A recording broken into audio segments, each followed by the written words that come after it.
This is Nitya from shub.in and जो book आज मैं आपके सामने रिव्यू करने वाली हूँ उस बुक का नाम है तुम्हारी औकात क्या है बाय पीयूष मिश्रा।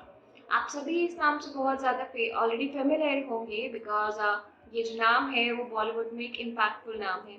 सो पीयूष मिश्रा एक एक्टर है, सिंगर है, प्ले राइटर है, स्क्रीन राइटर है, म्यूजिशियन है एंड लिरिसिस्ट है। इनकी जो लिस्ट है करियर्स की वो ख़त्म नहीं होने वाली है। So this is how I am gonna tell you कि उनकी ये जो कहानी है वो कैसे आप तक पहुंचने वाली है with the help of this book. इनकी कहानी है एक मिडिल क्लास फैमिली के लड़के की जहाँ लड़का बनेगा या तो डॉक्टर या फिर इंजीनियर, ऐसा एक्सपेक्ट कर लिया जाता था। और अगर लड़का बोलते कि भाई मुझे आर्टिस्ट बनना है तो उसको विद इन अ सेकेंड निकम्मा कायर कर दिया जाता था। आज के जो पेरेंट्स हैं वो अंडरस्टैंडिंग है, सपोर्टिव है, कोऑपरेटिव है, उनको अवेयरनेस है सारे करियर्स के बारे में। बट पीयूष मिश्रा की स्टोरी जिस टाइम पे शुरू हुई थी उस टाइम पे आर्टिस्ट बनना वॉज नॉट एक्सेप्टेबल। आगे बढ़ने से पहले मैं आपको बताना चाहूँगी ये जो बुक है ये एक नॉवल भी है और एक ऑटोबायोग्राफी भी है। यानी पीयूष की कहानी हम पीयूष की ज़बानी सुनेंगे। आप लोगों ने देखा होगा कि जितने भी ऑटोबायोग्राफीज होती हैं उसमें जो कैरेक्टर होता है उसकी पर्सनैलिटी को टोटली वाइट वॉश करके हमें दिखाया जाता है। जो हम तक जो पहुँचती है इन्फॉर्मेशन वो टोटली फिल्टर होकर पहुँचती है। बट इस बुक में ऐसा कुछ भी नहीं है। इस बुक में ऐसी बातें भी बताई गई हैं जो ऑटोबायोग्राफी में लिखने से लोग बचते हैं, ताकि जो आर्टिस्ट हैं वो इससे एक सबक ले सकें, जो स्ट्रगलिंग लोग हैं वो इस चीज़ से ओवरकम कर सकें। और मैं आपको बताना चाहूँगी कि इस बुक के थ्रू आपको पीयूष मिश्रा का जो कैरेक्टर है वो ट्रू कैरेक्टर सामने आएगा।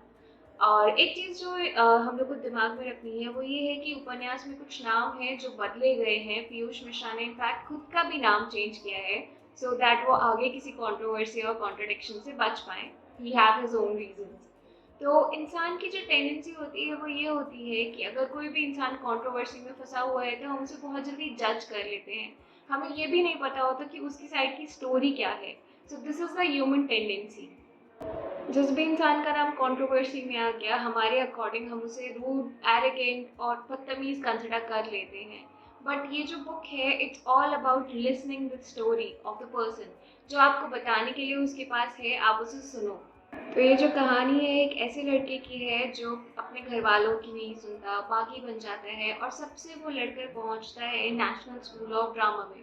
और वहाँ जाकर वो एक ऐसा ड्रामा पेश करता है, ऐसा नाटक पेश करता है जो उसकी लाइफ में एक बहुत ही लाइफ चेंजिंग इवेंट होता है। एक नाटक करने के बाद उसको सारी कामयाबी मिल जाती है, कामयाबी उसकी कदम चूमती है।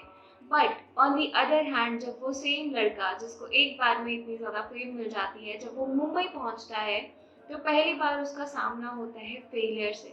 उसको मालूम चलता है कि फेलियर क्या होता है और फिर उसके बाद वहाँ से शुरू होता है उसके स्ट्रगल का पहिया। इस किताब में बताया गया है कि पहले ही नाटक से मशहूर होने के बाद जो कैरेक्टर है वो किस किस बात के थ्रू निकला वहाँ से और कैसे उसने जो डिसीजंस लिए वो उसकी लाइफ में गलत साबित हुए। एंड आफ्टर दैट उसने जो सही डिसीजंस भी लिए उनको लेने में उसने जो समय निकाल दिया वो कैसे उसके लिए हानिकारक हुआ। और फिर उसके बाद बताया गया है कि इन सब चीज़ के बाद भी फाइनली कैरेक्टर ने कैसे मूव ऑन किया। अभी आप सब पूछेंगे कि ये ऑटोबायोग्राफी लिखने का मोटिव क्या था। कई बार ऐसा होता है कि हम अपनी कहानी बताते बताते दूसरे लोगों को वो सेम गलतियां रिपीट करने से बचा लेते हैं। So this is the exact motive कि पीयूष मिश्रा ने ये कहानी क्यों लिखी। If you belong from a middle class family and you are also a struggling artist my friend, this is the book that you should read. आपको पता है चाहे आप आर्टिस्ट हो चाहे नहीं हो, but if you are in a position जहाँ पे आपकी लाइफ आपको लग रहा है कि यार मुझसे तो हो ही नहीं रहा है और बहुत ज़्यादा स्ट्रगल है, you should definitely read this book. क्योंकि इस बुक में जो बताया गया है वो आपको स्ट्रगल से लाइक जो स्ट्रगलिंग पीरियड होता है आपका उसमें कंसिस्टेंसी कैसे रखनी है वो बताया गया है and that is important for everyone.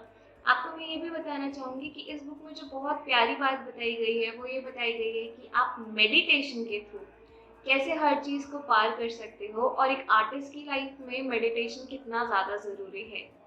फिर आपको मैं बताना चाहूँगी कि ये जो बुक है वो सिर्फ एक नॉवल या एक ऑटोबायोग्राफी नहीं है, but it is also considered as a road map for the people who are lost in their lifes, जिनको अभी अपनी राह नहीं मिल रही है।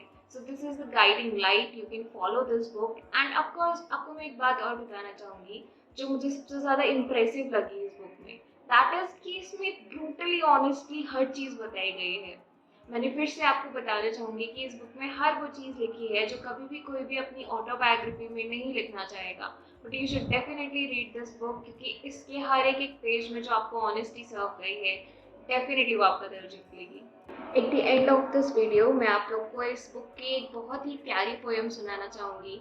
सो इट गोज लाइक, सब कुछ तो है फिर भी क्या है, होकर भी जो ना होता अचरज करता ये मिजाज, मैं ना भी होता तो क्या होता, नदी नाले बरखा बादल वैसे के वैसे रहते, पर फिर भी जो ना होता, वो जो ना होता वो क्या होता, खड़ी जिंदगी मोड़ की पुलिया पे जा सुस्ता लेती, धीमी पगडंडी पे बैठा एक तेज रास्ता होता, पनघट नाचता धम धम और जाके रुकता मरघट पे, पनघट के संग मरघट की जोड़ी का अलग मजा होता, शाम की महफिल रात अंधेरे राख बनी मिट्टी होती, ठंडी गजलें सर्द नज्म बस एक शेर सुलगा होता, आग गई और ताप गई, इंसान पागल सा नाच उठा, काश कि कल की तरह आज भी